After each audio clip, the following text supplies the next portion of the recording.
On est à Paris. On va pas tarder à partir. Là, il est, je sais pas quelle heure il est d'ailleurs.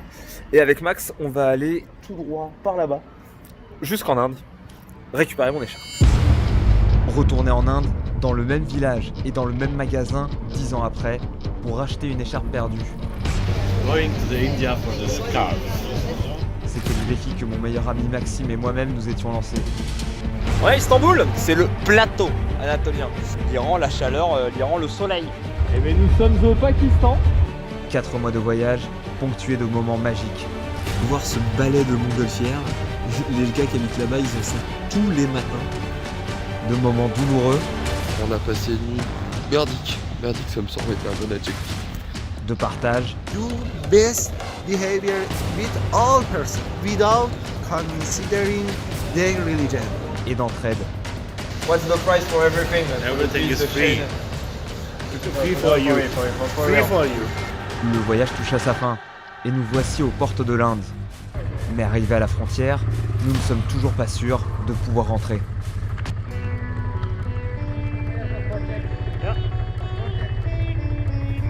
C'était pas la super période pour la passer, parce qu'il y avait des tensions, enfin il y a toujours des tensions entre le Pakistan et l'Inde, mais là il y avait particulièrement des tensions. Ça s'était un petit peu tiré dessus dans le Cachemire. Et donc du coup, les mecs sont genre ultra tendus. Quand j'arrive avec la moto, le mec me dit bah en fait non, on rentre au Pakistan.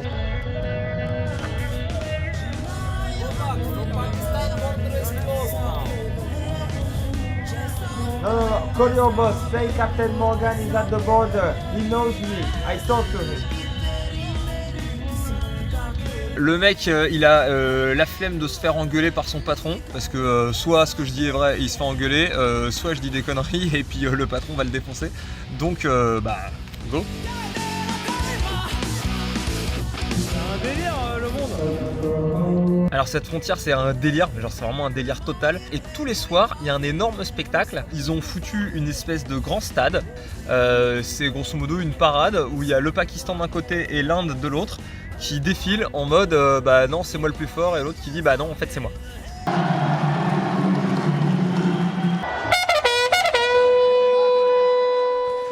Pendant la colonisation anglaise, l'Inde et le Pakistan étaient le même pays. Mais à l'indépendance en 1947, les musulmans et les hindous ont choisi de se séparer. Des dizaines de millions de musulmans indiens ont pris la route et ont fondé le Pakistan. Le souci, c'est que les deux pays n'ont jamais pu s'entendre sur leurs frontières, et régulièrement, ils sont en conflit. Ici, à la frontière de Wagah, on règle les choses différemment. Le but, c'est de faire un show tous les soirs à la fermeture. Les soldats sont recrutés pour leur physique impressionnant, très grand, et leurs moustaches impeccables. Toute l'année, les soldats s'entraînent pour lever la jambe le plus haut possible et faire claquer le pied le plus fort possible. Officiellement, les deux pays sont ennemis, mais les deux armées s'entraînent ensemble pour être parfaitement synchro.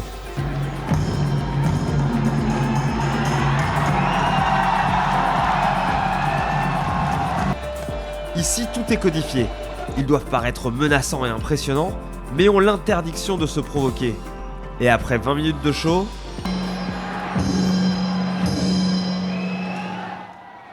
ils se serrent la main.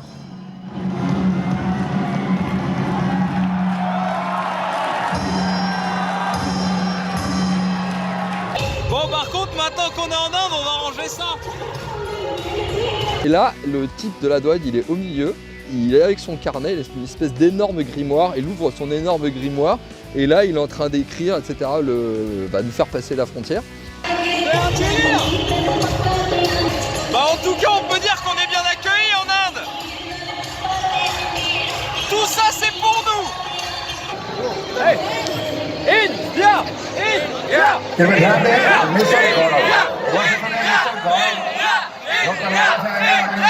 Ça marche. Il y a un bordel pas possible, et t'es au milieu de ça, t'es comme ça, tu fais, eh bien, une belle frontière, hein, c'est sympa.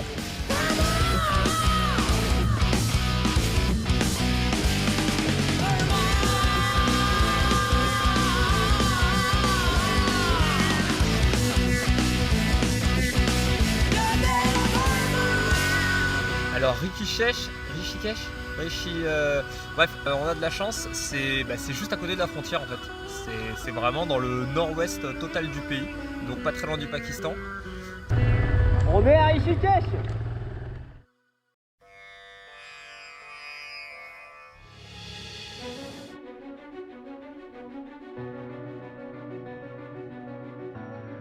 Rishikesh, c'est l'une des nombreuses villes saintes d'Inde. Elle est basée près des montagnes de l'Himalaya proche du Cachemire, et elle est justement connue pour ses soieries et ses étoffes. C'est ici que j'ai acheté mon écharpe il y a plus de 10 ans.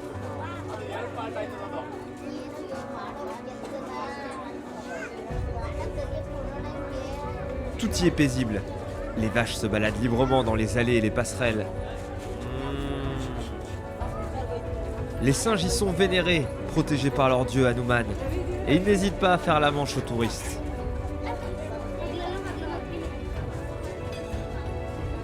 Mais si Rishikesh est aussi célèbre, c'est parce que c'est la capitale mondiale du yoga. Partout dans la ville, des ashrams font la promotion de la spiritualité hindoue. Et dans les années 60, un célèbre groupe de rock est venu y résider.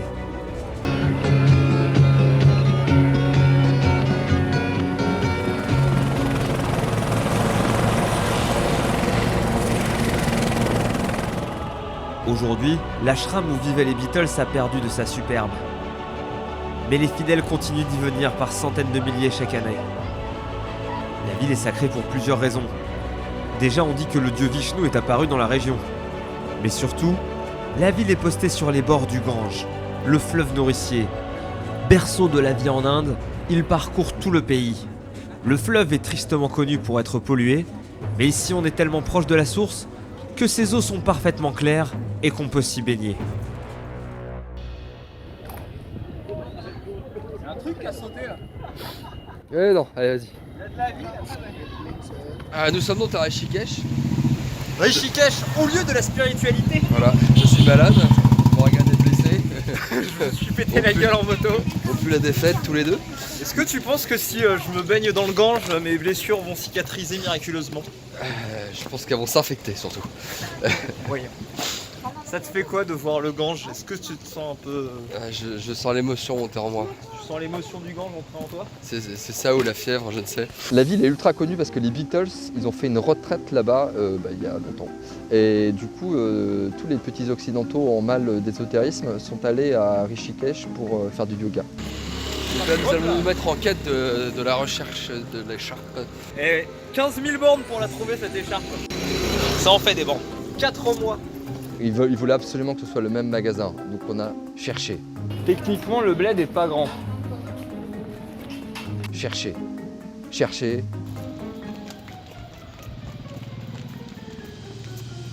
Moi, ça me fait assez halluciner de revenir là parce que la dernière fois que j'y étais, j'avais 20...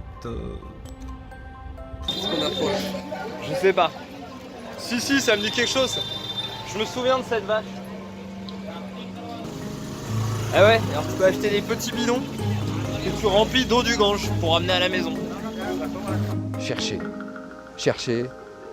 Oui! On a trouvé le magasin, le fameux magasin dans lequel il avait acheté son écharpe. C'est complètement là? Eh ben ouais, je reconnais, c'est là. On trouve, c'est la même boutique. C'est genre, elle a pas bougé, il y a les mêmes pubs dégueulasses devant, c'est la même boutique avec les mêmes néons à l'intérieur, c'est tout pareil. Yeah, that's cool. This color, you have all the material? You want material? Bah si, je crois que c'est la mienne. J'ai retrouvé mon écharpe. Ce coup-ci, je vais en acheter 2 tant qu'à. Je pense que là, on a l'écharpe qui a le bilan carbone le plus pété sur Terre. Là, on a fait le calcul, on a cramé 1,2 mètre cube d'essence pour aller chercher cette écharpe. x2. C'est bon, on peut rentrer en France. Alors du coup, j'ai acheté 2 écharpes. Mon petit côté écolo. Bah, C'était pas la perdre. ça, j'en ai acheté 2. 12 000 bornes à chaque fois. Ça commence à devenir pénible. Bah on a fini je crois, hein. On va pouvoir rentrer à la maison. Voilà, tout ça pour une écharpe. J'avoue que le voyage était quand même plus important que la destination. Alors que je me balade dans les rues de Rishikesh, avec ma nouvelle écharpe qui est exactement la même que l'ancienne. Je tombe sur un sadou qui regarde mes fringues et tout et qui me demande si je suis un motard. Morgan. Samrat. Et c'est assez drôle parce que en fait ce mec c'était un ancien motard et donc on peut se demander mais comment est-ce qu'un motard peut se transformer en l'équivalent d'un moine quoi. How did you decide to follow that path? How do one day you say, okay, I won't be a guy who get drunk and go in nightclub every night. I'm gonna be that guy. It's like one love, only God love. Like and different, everybody love different things. But our passion, our love, God. That's why in India we cow.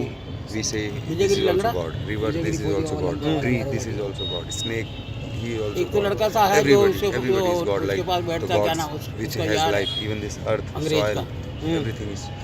So we respect it and protect it. I was wondering also, why the cow are that sacred? There was a time when there was no machine. The ox, it was used in farming. Then cow gave us milk. Then the cows, the waste of cow, is for used to make fire. Yeah. A cow is there. It absorbs negative energy. Cow. Oh yeah? What is the relation you have with other religions, for example the Muslim or the Christian? Same. Everything is one energy, one God. Everybody, we all are brothers, we all are sisters, everybody is mother, all one. The air we are breathing, same air, same water, same sun, same moon, same sky, same stars. When everything is same for everybody, then like when you go to hospital and if we need blood, then we will not say like this is Hindu's blood or Christian's blood or Muslim's blood, then we will say just give it. Yeah. If anybody want kidney, he will say just give it. Huh? But when we are healthy, then we talk about different shit like religion. We are Christianity is bigger, Islamic. Yeah, completely. It's just everybody same. En fait les sadous ils ont pas de baraque, ils ont rien d'ailleurs. Et ils me disent ils sont comme le Gange, voilà, ils suivent le cours du fleuve, ils se laissent aller dans la vie. On s'est dit on va faire la même chose, on va suivre le cours du Gange. Notre étape ultime finalement, on se dit ça va être Varanasi, Bénarès, qui est la ville la plus sainte d'Inde. Et surtout ça va nous amener au point le plus à l'est du pays.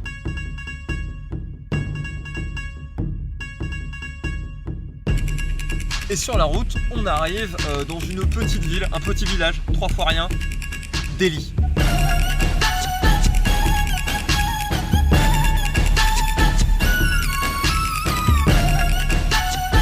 Moi je pensais le bordel, là je connais, c'est bon, je connais Lahore, je connais Quetta, je connais. Non. Elle veut l'orange. C'est marrant quand même. Elle a une goat avec un pulpe. En fait je connaissais le level 2 sur une échelle de Richter de 7. Là on s'est fait, mais ça fait 7 échelles de Richter.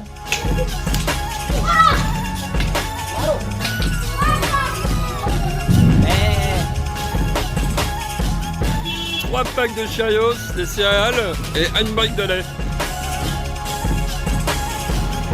Cet homme est noble. Cet homme pète la classe.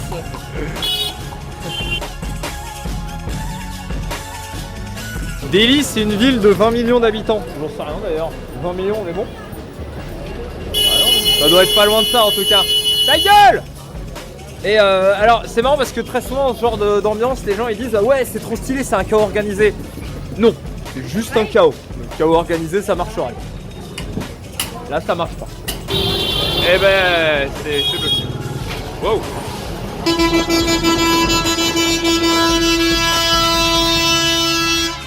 Eh bien, ça c'est dit. Un Indien ça klaxonne en une journée, ce qu'un Européen klaxonne en un an. C'est pas une façon de parler, parce que c'est une vraie info.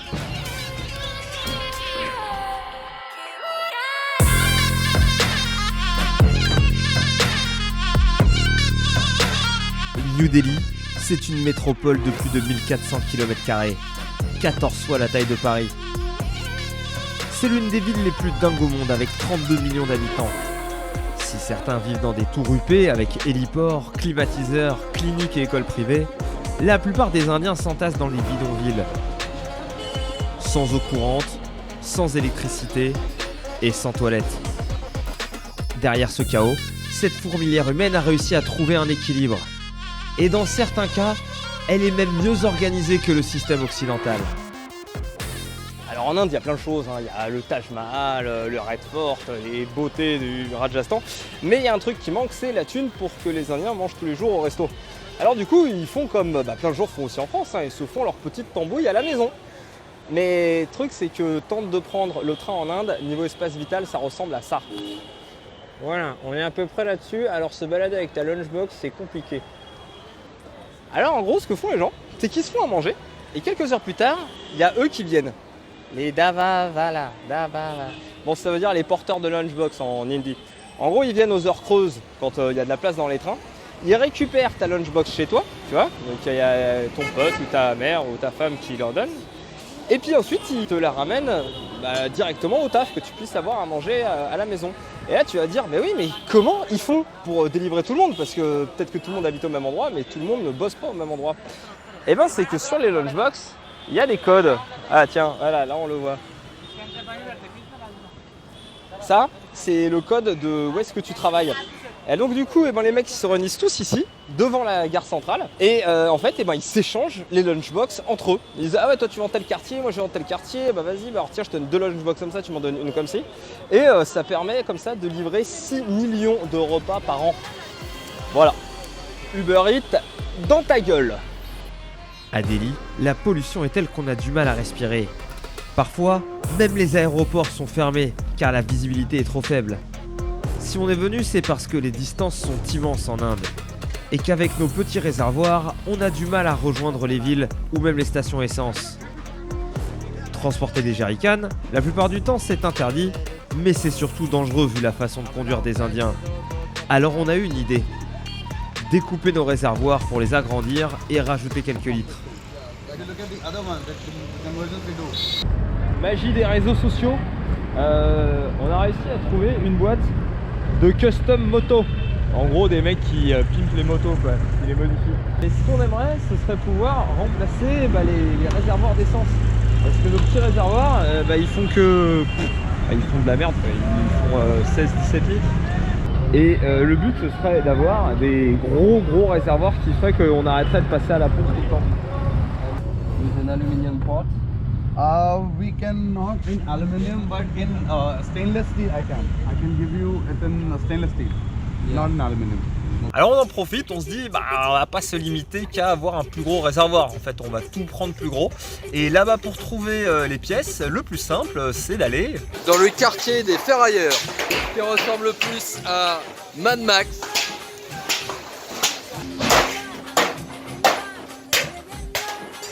Tu veux des baramines? Tu as des baramines. Tu veux une chèvre? Il y a des chèvres. Tu veux des... Il y a des... En fait, on cherche une grille. Et moi, j'ai besoin d'une grille pour ma moto. Alors le truc, c'est comment, dans ce bordel, on va faire pour arriver à trouver une grille. Il n'y a pas le choix, faut chercher. Et on a trouvé. Bravo Maxou.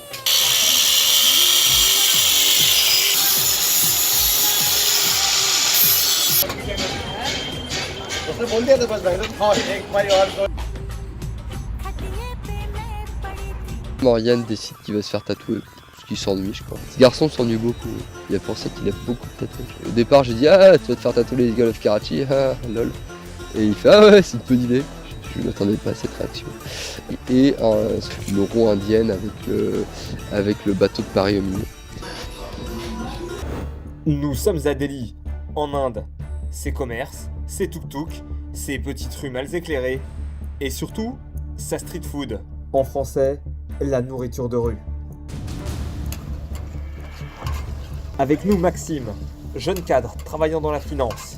C'est son premier jour à Delhi. Aujourd'hui, il va tester la street food, une gourmandise pour les Delhinois. Est-ce que son estomac va arriver à le supporter? En fait, c'est toi qui vas manger, moi je mange pas.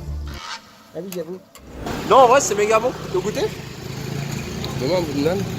Non, mais goûte le poulet, pas le nan. Non, mais je vais tenter. C'est pas trop piquant, hein. Un combo, quoi.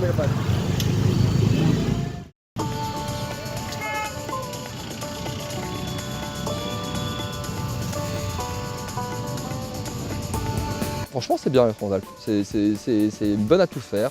Ça te permet de faire un peu d'off-road, ça te permet de faire de l'autoroute, ça te permet de faire des petites routes, ça tombe jamais en panne, ça consomme raisonnable, etc. C'est trop bien. Mais c'est pas beau. Et ben donc, notre ami Kunal nous a livré nos motos directement à l'hostel et ce matin au réveil, on a eu la joie de les découvrir. Wouhou! Donc moi, je me suis dit, faire une petite moto toute noire sympa avec un gros phare à l'avant. Donc j'ai transformé ma moto en une espèce de Royal Enfield Honda, une Royal Honda Field. Et avec phare avant de l'Himalayan, garde-boue arrière de l'Himalayan aussi, petit saut de vent de l'Himalayan, tout de l'Himalayan en fait finalement. Moi je suis plus salé sur Mad Max, motherfucker.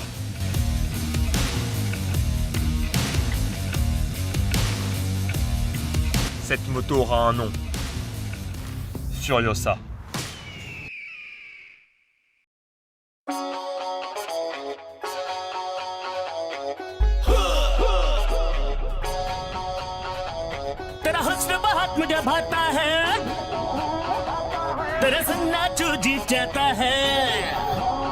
Allez, c'est bon, direction Varanasi. Et ben on va enfin pouvoir découvrir l'Inde.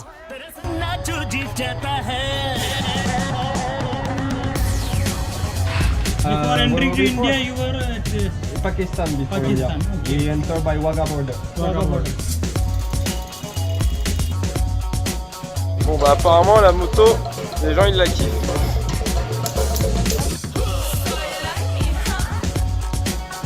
Alors dans la vie, dans les idées à la con, il y a lécher une prise électrique, se mettre les couilles dans un toaster, il y a devenir lui, je pense qu'il est débile, et il y a se faire tatouer dans la rue par un enfant. C'est énorme, c'est carrément une batterie de bagnole reliée à... Ça c'est un autoradio, aucun rapport, et reliée à l'appareil à tatouage. 3615 maladies bactéries.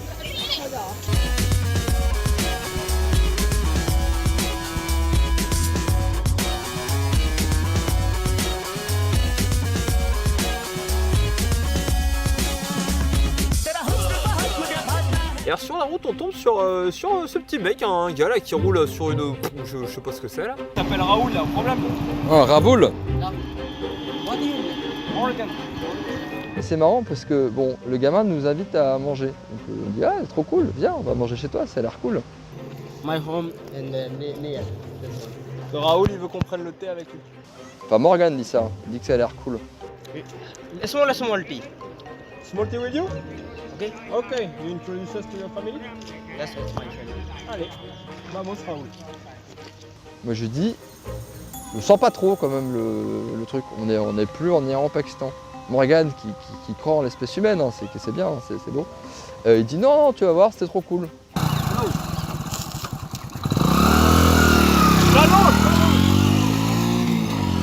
Bon Max lui il pense que le mec en fait il est pas du tout là pour nous inviter, il veut juste nous choper un peu de thunes. Alors moi je parie un chapati, c'est une crêpe indienne, avec Max que non, que ce mec eh ben il veut vraiment boire le thé avec nous. C'est marrant, il y a un tel.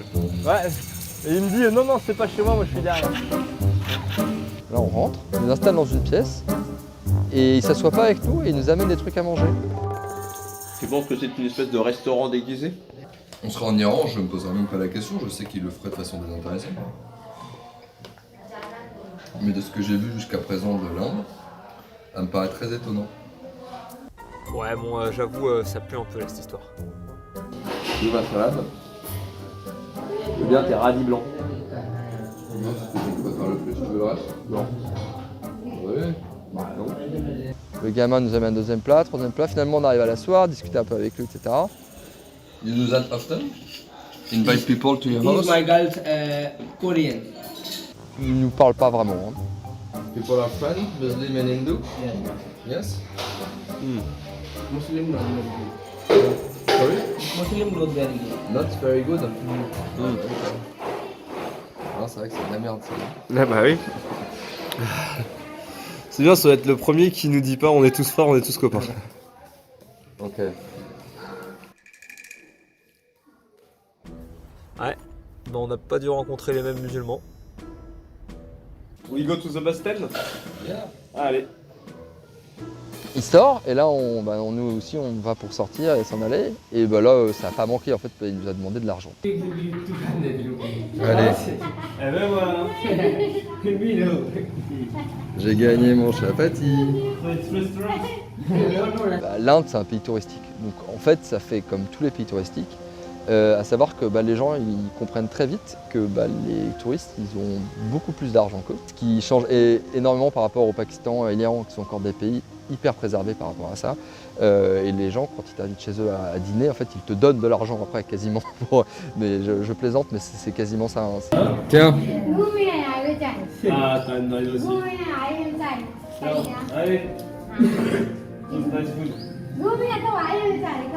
C'est vrai que c'est décevant. On a traversé des pays où la notion de partage et la notion d'échange était super importante. Et là, on arrive dans un pays touristique. Du coup, le blanc, il est venu comme un traveler check. Et où finalement, dans chaque discussion, il y a une arrière-pensée. En vrai, on a lâché quoi au mec 3 balles. Donc c'est rien. Mais ce qui est chiant, c'est que tu sais qu'à chaque fois que tu parles à quelqu'un, en fait, en arrière-pensée, il se demande comment je vais faire pour lui gratter une petite pièce. Genre, il n'est pas vraiment là pour parler avec toi. Putain, Maxime! Mais c'est incroyable! Ici, quand les gens ont fini de te taper de la thune, c'est les singes qui essaient de te voler les choses.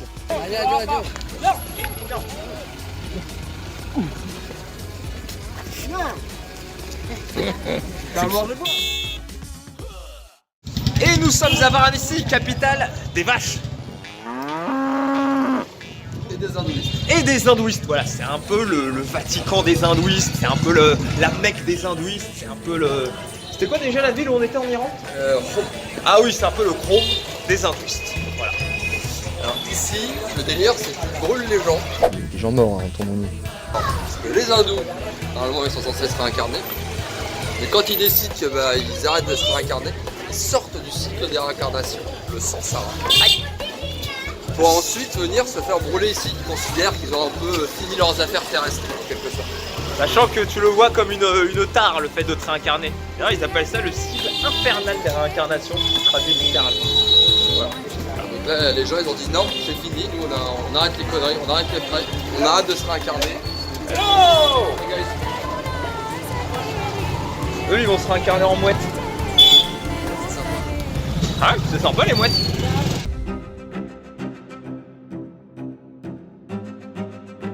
À Varanasi, on retrouve le Gange qu'on avait laissé à Rishikesh. C'est vraiment une des plus belles villes que j'ai vues en Inde. Selon la religion hindoue, ce serait le dieu Shiva lui-même qui aurait fondé cette ville il y a plusieurs milliers d'années. Et les archéologues ne leur donnent pas tort. La ville de Varanasi serait habitée sans discontinu depuis plus de 3000 ans. C'est l'une des villes les plus anciennes au monde.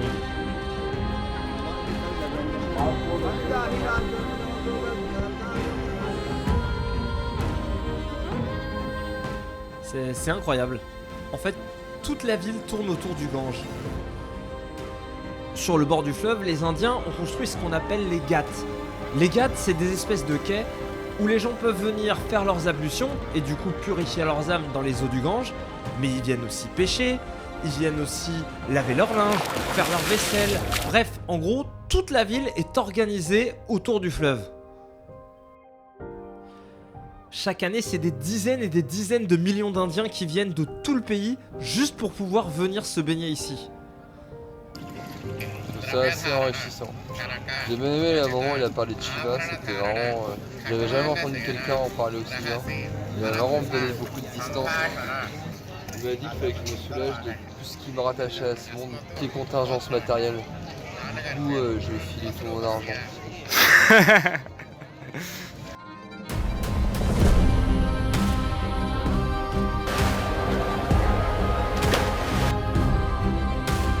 Comme à Rishikesh, à Varanasi, il y a des animaux partout. Des vaches sacrées bien sûr, mais aussi des singes, des poulets et des chèvres. Ici, ils ont la belle vie. La consommation de viande est interdite. Toute vie est sacrée. Varanasi, c'est une ville qui représente l'Inde à tous les niveaux. Donc le côté très spirituel, mais il y a aussi le côté une pauvreté extrême parce qu'il y a énormément de gens qui sont attirés par ces lieux de pèlerinage pour demander de l'argent. C'est aussi ça l'Inde.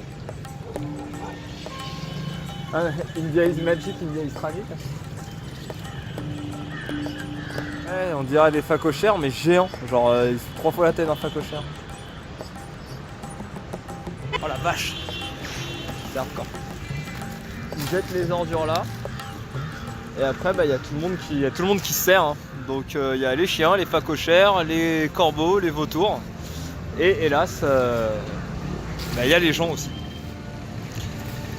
qui littéralement vivent dans le truc.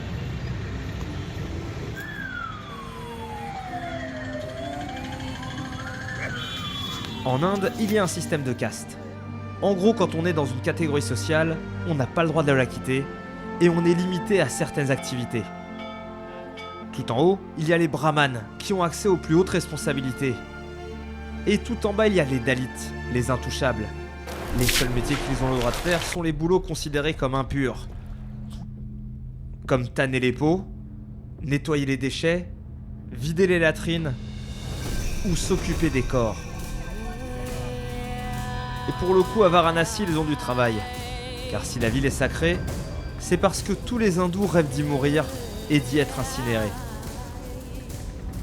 Et justement, on rencontre l'un des hommes chargés de s'occuper des corps. Et on tombe sur Sonny, un des gars qui bosse dans le business de la crémation, quoi. Here directly sure will go Nirvana heaven, burning in 24 hours, all day, all night. No any holiday, no any festival. Even during the night? During night, 24 hours. Even you can come midnight, you can see the body burning from there. That's a lot of wood. Lots of wood. And this wood, it's come from the jungle area, 200 kilometers far from here. Banyan tree, to the used to burn body. How many people are burned per year? Like in one day, per year no, per day I tell you. Okay. One day like 150, 200, 250, 300 bodies burning.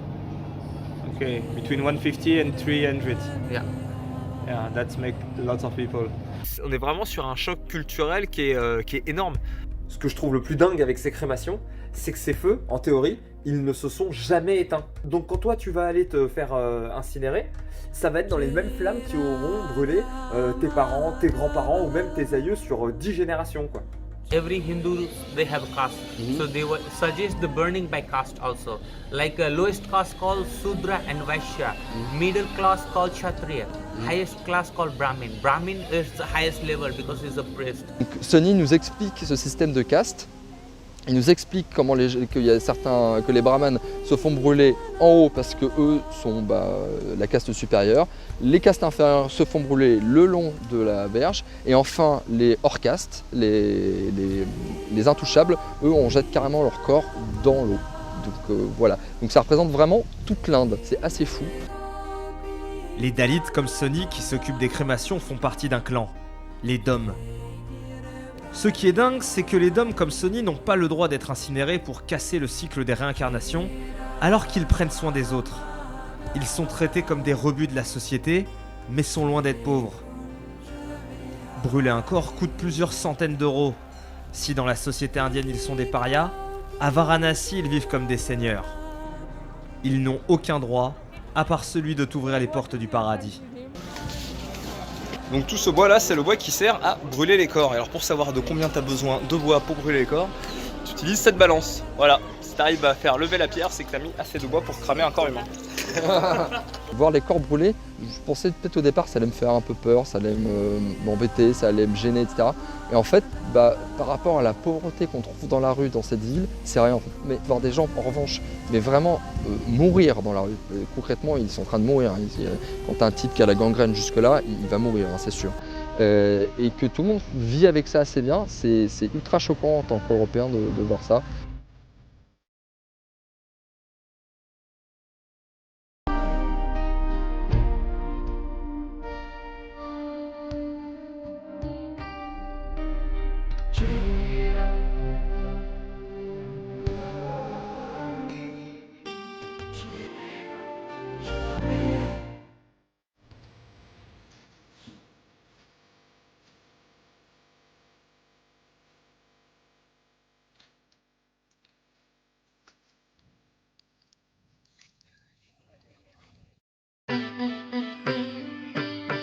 Petite vache. C'est sacré les vaches. Foiré de scooter, tu l'as bien mérité.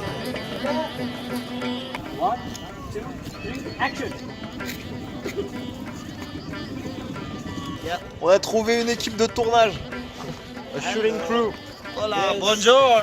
Donc le long du fleuve, il y a ce qu'on appelle les ghats, c'est des espèces d'escaliers là, qui se jettent dans le fleuve. On tombe sur une bande de jeunes, des réalisateurs indiens. Why do the people shave the head? Hairs are respect. Okay. Right? For men or women, hairs are respect. One of their family members would have died. So we are giving up our respect and it's all for them. That's why they shave the head. Et là, on commence à discuter avec ce type-là. Et là, il nous dit, moi je reviens de la Kumbela. Et la Kumbela, c'est le plus gros rassemblement de gens au monde. Ah oui? This time, there almost 150 million people have been going to visit this. So what's Kumbh Mela? It's an event where all the saints across the world, across India, will be coming to pray the goddess Ganga. The saints generally, they go to any places. They try to meet very negative people. They try to meet very poor people who has some problems and all those things. So they take their negatives in them and then give them a positive vibes. So to remove those negative vibrations, so they come to this place to take a dip. You know, this water, holy water, is like contains those million years of power, of whatever you would say, that, but also it's a belief. Okay. That it's every 12 years. Every 12 and that's years. happening tomorrow. So, yes. Alors qu'on fait une petite sieste, Maxime est en train de pécho une petite mignonne. Ça aurait jamais marché entre nous. Et là, j'ouvre un œil et je tombe sur qui? The same one, the same guy I saw in Rishikesh. Le sadhu de Rishikesh. Unbelievable, like what a small world. It's crazy. En fait, le mec il m'avait dit suis le cours du fleuve. Alors bah j'ai fait ça, j'ai suivi le cours du Gange et je suis arrivé plusieurs milliers de bornes plus loin, ici à Varanasi. Et je lui demande mais comment est-ce que t'as fait toi? Il me dit ben moi aussi j'ai suivi le cours du fleuve. Voilà, sauf que lui il l'a fait à pied et que nous on l'a fait en moto quoi. Et il voit bien qu'on est quand même assez éprouvé par notre voyage. Alors il nous conseille une espèce de plage paradisiaque qui est quelques kilomètres au sud de Goa. Il nous dit que grosso modo, bah voilà, c'est le paradis sur terre. Go to Gokarna. It's 120 km from Goa. Gokarna? Gokarna. Gokarna. And there is Om Beach. Avec Max, en vrai, ce voyage, il nous a vraiment crevé. C'est super cool, mais le fait de rouler tous les jours comme ça, d'être en moto, ça nous a tués. Et on se dit, est-ce qu'on finirait pas notre voyage par quelques semaines de chill en mode la plage, les cocktails et les banana splits quoi. Delhi. Delhi. And this is Jaipur. Yeah. And here is Pushkar. Yeah. You can come to Pune and then go to Goa. So this road is like very nice. You will enjoy the bike ride. Et ça fait un peu le chemin dans notre tête. On se dit, on pourrait aller à la Kumbela, on pourrait aller à Goa, on pourrait passer par Rajasthan.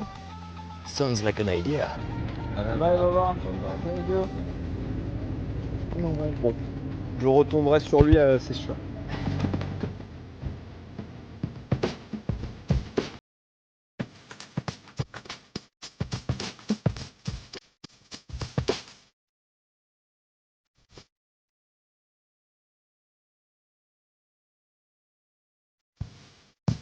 Le plus grand rassemblement d'humains au monde. C'est tant qu'on l'a pas vu, c'est incompréhensible. On a du mal à se rendre compte que c'est le rassemblement le plus grand au monde. Je vois des tentes à perte de vue, mais à perte de vue. L'horizon était recouvert et c'est complètement ouf.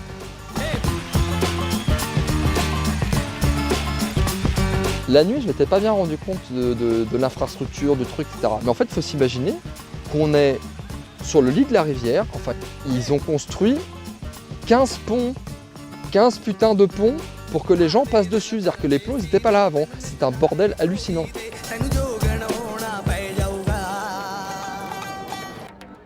La Kumbela, c'est tous les 12 ans, et c'est pas des milliers, pas des millions, mais des centaines de millions de gens qui se réunissent ici en pèlerinage.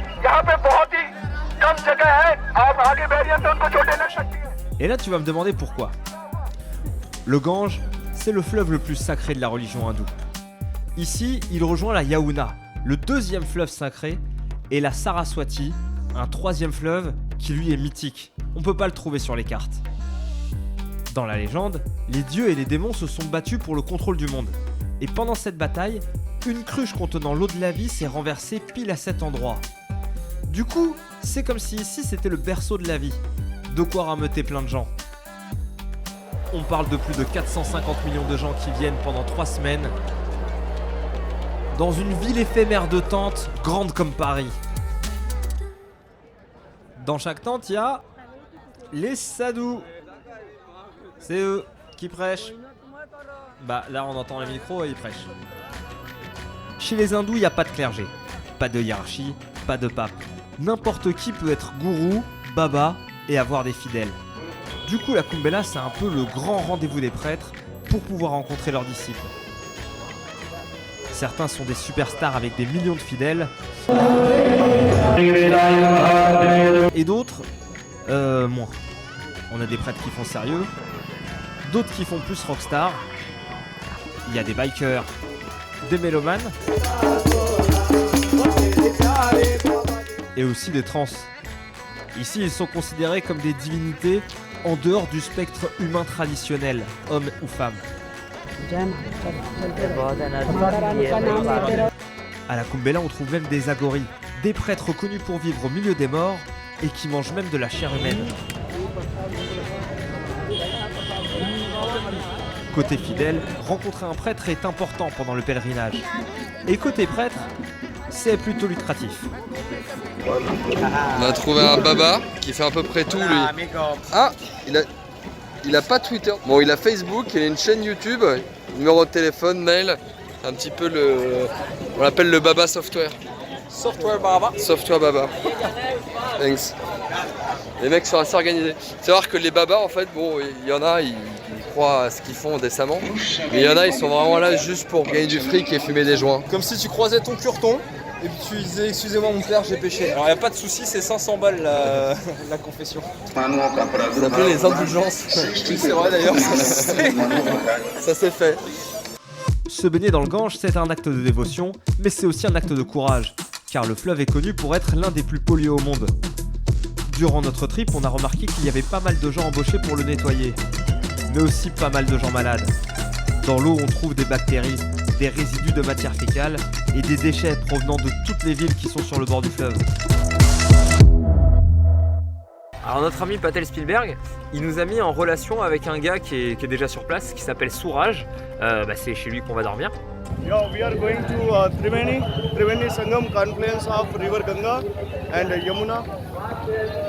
And you're gonna clean your soul? Yeah. Yeah, it was about time. Like you, I really have a dirty soul. I feel embarrassed next to you. No, I'm very sinner. Suraj the sinner. Suraj is a sinner. En fait ici, quand t'as perdu un proche, tu te rases le crâne. Voilà, Suraj il a perdu sa mère il y a quelques jours, du coup il s'est fait raser le crâne. Sauf qu'il lui reste un petit peu de cheveux sur l'arrière. Et c'est parce qu'en fait ici, pour différencier les brahmanes des autres, quoi, des pulasueurs, il garde un peu de cheveux.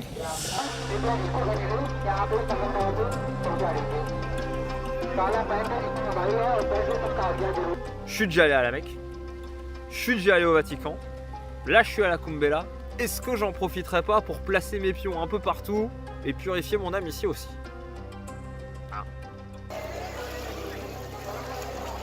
Morgan il est parti purifier son âme. Pas sûr que ça fonctionne vraiment. Je pense qu'il va surtout choper une otite moi dans l'histoire, mais bon. Ça va, je me mets avec des médecins. Ah, c'est juste le fleuve le plus dégueulasse du monde quoi. Pas de problème. Now he's going for me. He wash both of our sins. Ça va être un bouillon de culture là-dedans. Ah ouais, t'as chopé des saloperies là, c'est sûr. Hein. Ouais, j'aurai une âme pure. Un esprit sain dans un corps qu'à la lèvre. Dans un corps avec de l'eczéma.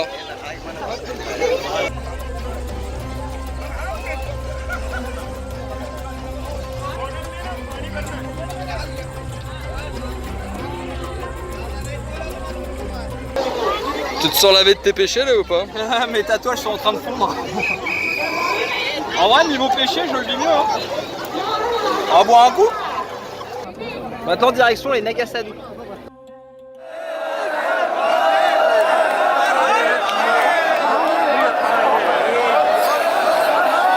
Donc eux, c'est des renonçants. Ils ont renoncé à tout. Voilà. Alors les mecs, ils ont renoncé au pognon, ils ont même renoncé aux fringues. Même si beaucoup l'ont oublié, quand on est sadhu, à savoir un prêtre, un baba, on est censé vivre avec peu de choses. Les Nagasadhus, c'est le niveau hardcore. Eux, ils vivent avec rien.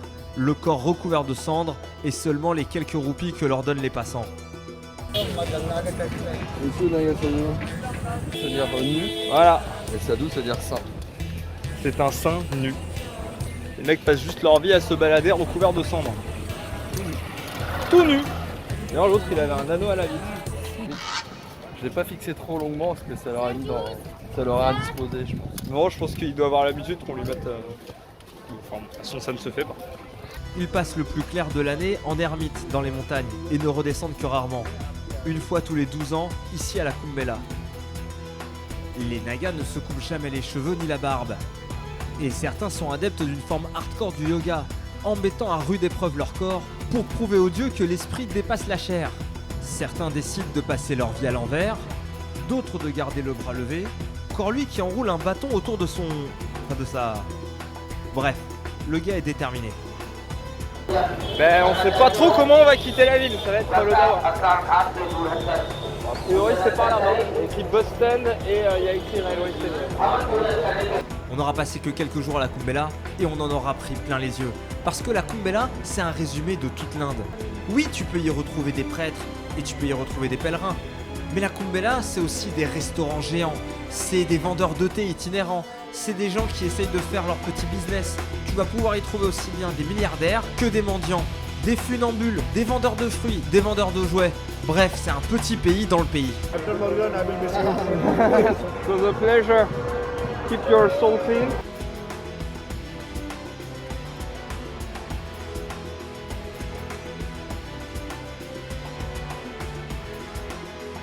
On roule, circulation tarée, vaches, animaux qui bougent, Inde. Et là, sur le bord de la route, on voit un truc et on se dit tiens, on va peut-être s'arrêter là quand même. On est en Inde. Donc là, je suis dans ce qui ressemble à une décharge, mais qui n'en est pas une. Hein. Je suis dans un champ. Et alors, le sport national en Inde, ce n'est pas que le cricket. C'est aussi le cerf-volant, qui explique pourquoi Rajesh derrière moi, il regarde en l'air. Ils appellent ça patang. Alors là où c'est mignon que les gens fassent du cerf-volant dans les détritus, a un côté dramatique, c'est que ce champ de dégueulasserie, eh ben il est au pied du Taj Mahal.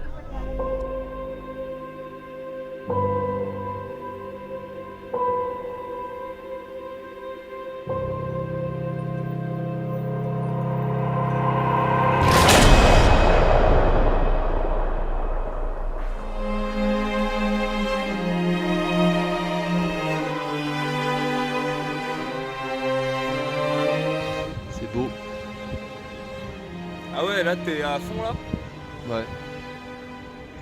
C'est trop beau.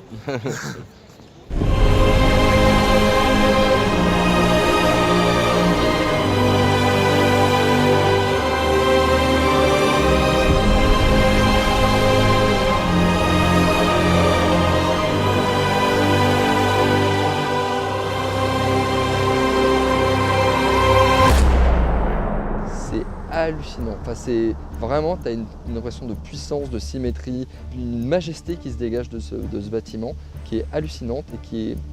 Ben, c'est beau. Voilà. Les minarets sont tournés vers l'extérieur pour qu'en cas de tremblement de terre, ils ne s'effondrent pas sur la structure. Petit moment. Donc l'empereur Shah machin là, qui a construit le Taj Mahal l'a fait bien sûr par amour pour sa femme. Ce n'était même pas religieux, ce n'était même pas quoi que ce soit. Donc voilà, c'était juste parce qu'il aimait sa femme. Et ses deux autres femmes.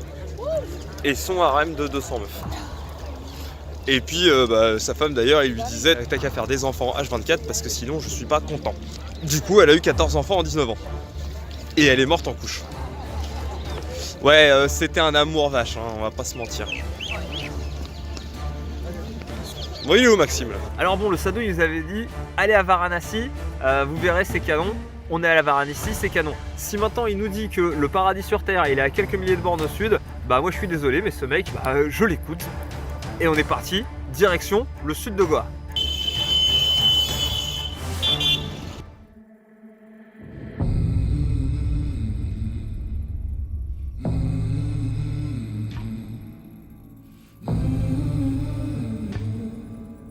Hit the road, Jack, and don't you come back no more, no more, no more, no more. Donc là, on traverse vraiment tout le pays du nord au sud. On enchaîne les kilomètres à une vitesse mais assez dingue. Et alors qu'on a traversé des endroits pas du tout touristiques, et c'est quand on traverse le Rajasthan qui est clairement la région la plus touristique d'Inde que là on perd pas de temps. Genre on est pas venu pour ça en fait.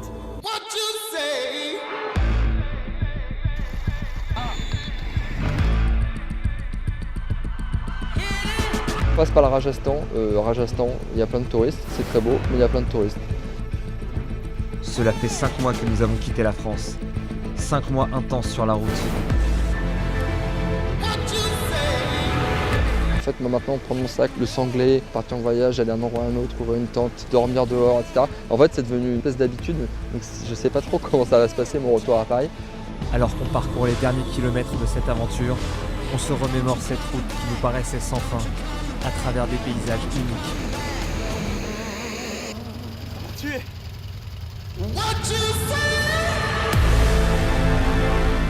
On ne l'avait pas prévu, mais les rencontres ont été le moteur de ce voyage.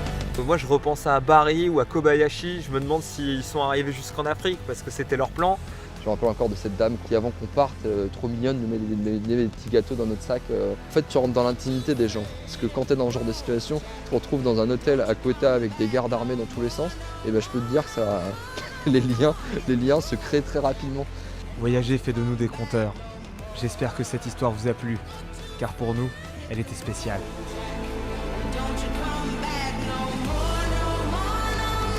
C'est ça qui est ouf, c'est que la moto, ça t'oblige à tout faire de A à Z. On passe par des endroits où on ne serait jamais allé avant. Et en fait, c'est là où on se rend compte qu'on a les meilleurs souvenirs.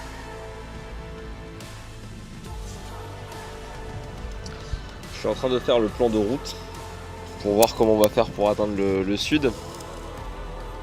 En fait, c'est vraiment le sens du voyage, c'est que les choses sont tellement progressives, tellement douces, on se voit dériver petit à petit, et les paysages changent, les gens changent.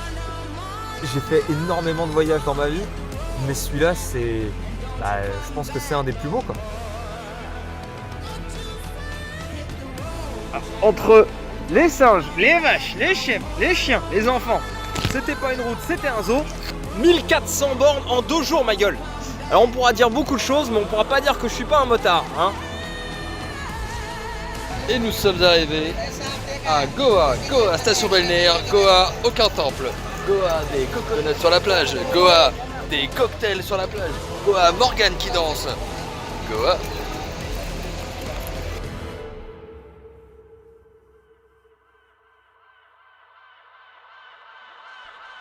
Don't you come back no more.